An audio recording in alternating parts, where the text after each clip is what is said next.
Horizon 33 télévision.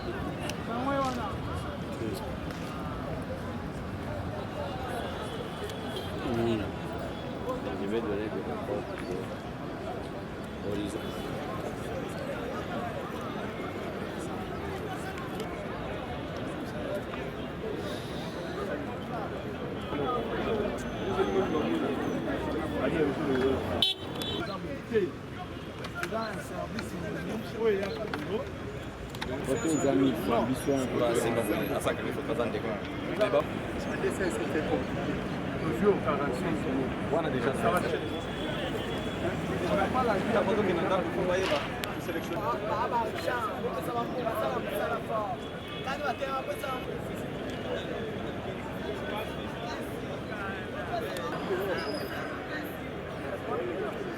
Maman journaliste, ngai na bengami na kombo ya Monsieur Oscar Okito.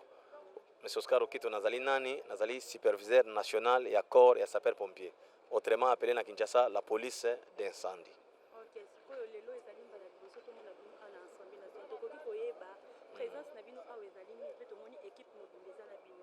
Merci beaucoup maman journaliste. Yambo ya kubanda ko expliquer boye inabiso na kati ya Assemblée nationale awa nazali ko zong saran longonya pa moto moko tata mokonzi mboka son excellence Félix Antoine Tshisekedi Tshilombo, parce que ezali grâce na ye ndo mone que non pona mbala liboso événement ya boye esalema na hémicycle ya Assemblée nationale toye pambate ndenge moni bato nazana bango awa c'est plus de 150 hommes de tozana bango awa formés et équipés. Mais nous sommes au-delà, parce que l'effectif est réel, nous sommes dans 4000 hommes formés, équipés pour la toute première fois dans Mboka Nabiso. Il y a un toye lelo parce que mission Nabiso à Liboso, ils allaient à sécuriser la sécurisation des personnes et de leurs biens. Dès un moment toye parce que nous dépendons du ministère de l'Intérieur, toye pour sécuriser l'hémicycle, pour n'embala Liboso, la banzina, nous bomona makamabo isalemete, ils ont une innovation à Tata Mokonzi Mboka, de moni makamabo isaleme pour n'embala Liboso na RDC.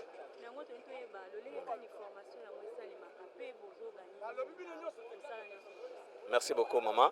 Bajan nyonso moni bazali bajan à l'état. Tozali na l'ICC moko toko koloba, nous sommes les soldats du feu. Donc tozali ba soldats ya moto. Biso ennemi juré na biso nini moto na ba catastrophe nyonso to. Ya ngone to ye awa, di kama nyonso ngio salema awa, toza à mesure ya ko intervenir bajan nyonso moni awa bazali formé pour ko intervenir na ka nyonso ya catastrophe ekoko la mukanisika tozali awa na hémicycle.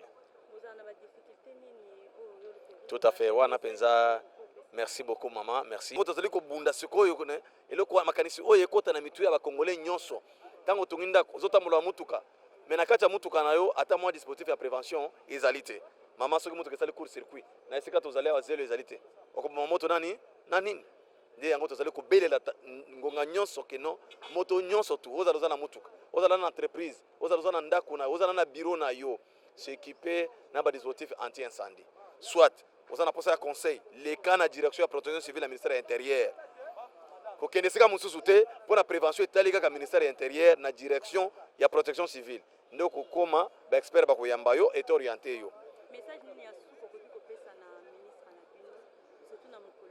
Tata Mokonzi Mboka, ministre de la Sika, nous avons félicitations et souhaité plein succès dans le mandat.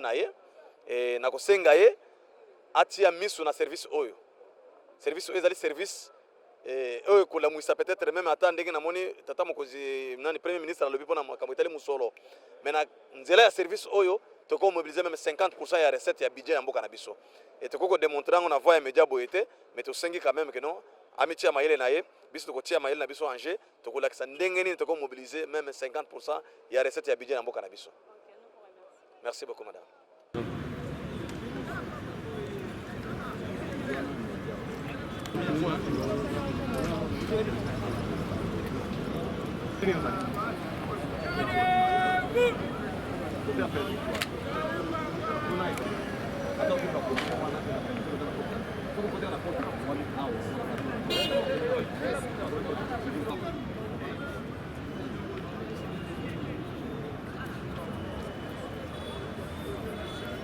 Madame, c'est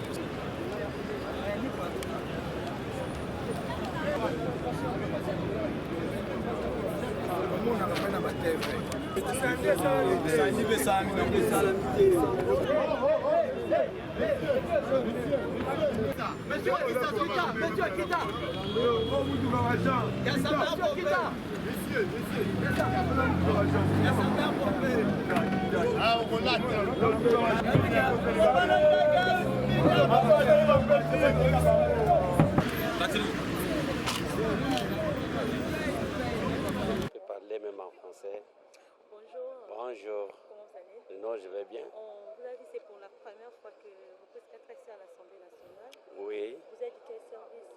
je suis du service de la police d'incendie. Qu'est-ce que le peuple peut attendre de vous, les peuples congolais peuvent attendre de vous? Parce que dans la rue, selon les rumeurs des gens, ils parlent que de mal de vous. Vous venez toujours en retard, après l'incendie, et puis vous venez. Maintenant, qu'est-ce que le peuple peut attendre de vous? Vous assurez quoi par rapport à Oui, tout ce que votre chef vient de dire? il y a un apport positif en cette matière. Le peuple a tant souffert par des surprises, des déclarations sur les médias, des déclarations partout, comme quoi la police d'incendie vient toujours en retard pour intervenir face à un incendie. Alors, l'État a pris des dispositions pour être avant, au lieu qu'ils viennent en retard. Nous devons être là avant même que le feu se déclare. Alors, c'est par la prévention que nous venons pour pouvoir doter notre peuple, pour pouvoir le sécuriser. Quand l'incendie peut se déclarer, alors ils peuvent éteindre facilement le feu et ils seront bien sécurisés. Et c'est ce que nous avons toujours l'habitude de faire pendant tout ce temps ici, dans des terrains. On s'assied les gilets qui presque tout le monde se demande. Ça n'a jamais été comme ça. Donc c'est la façon dont nous sommes en uniforme. Ça montre que nous sommes en train de sensibiliser les peuples qui se meurent. C'est dans ce sens-là que nous sommes en train d'intervenir. Un nouveau gouvernement vient de commencer aujourd'hui. Avez-vous un mot d'encouragement à votre nouveau ministre? Oui. En tout cas, nous les souhaitons plein succès pour son fructueux mandat. Et surtout aussi une demande de notre part de pouvoir aussi jeter un coup d'œil sur ce facteur, sur ce secteur ici qui est de la protection civile, pour pouvoir redresser avec des moyens possibles des hélicoptères, des voitures, des véhicules, pour pouvoir être bien équipés afin de pouvoir répondre aux besoins de la population. Ok, nous vous remercions. Merci beaucoup. Agent? Oui, je suis un agent de la protection civile. Vient d'être investi aujourd'hui. Nous voulons vous dire quelque chose, vous de la presse, puisque tout ce que nous voulons faire, sans vous, personne ne peut faire quelque chose dans ce pays. Et nous voulons aussi expliquer notre population en langue pour la meilleure compréhension. Toza batu ya protection civile, toya wapona ko protéger batu na biloko na bango. Mais tala service ezo souffrir, ça fait longtemps. Mutu ya ko tala service o alité. Ndena yango tosengi bino presse bo accompagner biso. Premier ministre auti kolobela lelo makambo ya réforme ya sécurité.